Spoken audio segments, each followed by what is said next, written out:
The Armenian defense in the southern part of the Nagorno-Karabakh region seems to be collapsing as the advancing Azerbaijani forces are about to reach the strategic LACHIN corridor. On October 23rd, Azerbaijani troops were filmed near the village of Muradaksanli, which is located about 15 kilometers from this strategic area. Even if this Azerbaijani unit was just a field reconnaissance patrol and the main forces of the Turkish-Azerbaijani bloc still have to overcome Armenian resistance to reach the area, the fact of the Azerbaijani presence there marks the hard situation on the front line for the Armenians.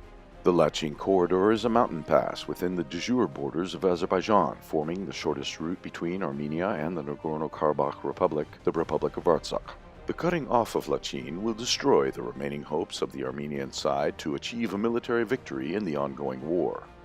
Meanwhile, President of Azerbaijan, Ilham Aliyev, announced that his forces took full control of the Azerbaijani-Iranian border after capturing the village of Agband. The Azerbaijani leader also declared that the Armenians lost 21 more settlements in the districts of Zangilian, Fuzuli, and Jabril. The Armenian military denies the collapse of its defense lines in the south and claims that Azerbaijani units appearing on video are just sabotage parties.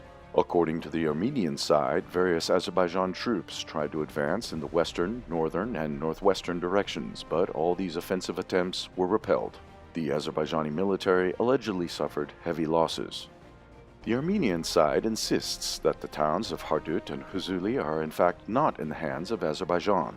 It insists that various units of the armed forces of Azerbaijan penetrate into different settlements in the front-line zone, trying to create panic and make selfies there. These groups, according to Armenian media, are very small and often run away from Armenian troops. The optimism of Armenian officials is at least surprising. According to reports, Armenian troops left the town of Akband with almost no resistance to the Azerbaijani armed forces supported by Turkish specialists and Syrian militants. The move was likely a result of the need to save personnel and keep at least some reserves needed on other parts of the front line. The defending of the almost surrounded town makes no sense. Nonetheless, videos and photos appearing online indicate that Armenian sabotage groups are also active in the rear of the advancing Azerbaijani forces.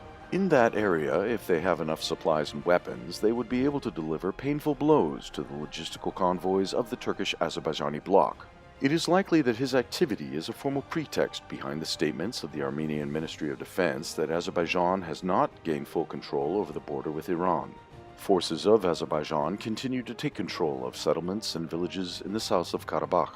Most of them are empty as the locals, ethnic Armenians, know well what fate they could face. It seems that the south of Karabakh is already lost for Armenia. The Azerbaijani advance along the border with Iran through the relatively flat ground, if one compares it with the rest of Karabakh, appears to be a success. Now the Azerbaijani military and its allies are working fully to secure the border with Iran and set conditions for an operation to capture the Lachin corridor. The ability or inability of Azerbaijan to capture Lachin could become another turning point in the war. Under the current conditions, it seems that a relatively positive outcome of the conflict for Karabakh forces would be possible in the event of the involvement of some third power that would provide them with direct military assistance. Nonetheless, this scenario remains unlikely as long as even Armenia, which for years has been using Karabakh as its own protectorate, is not hurrying up to do so.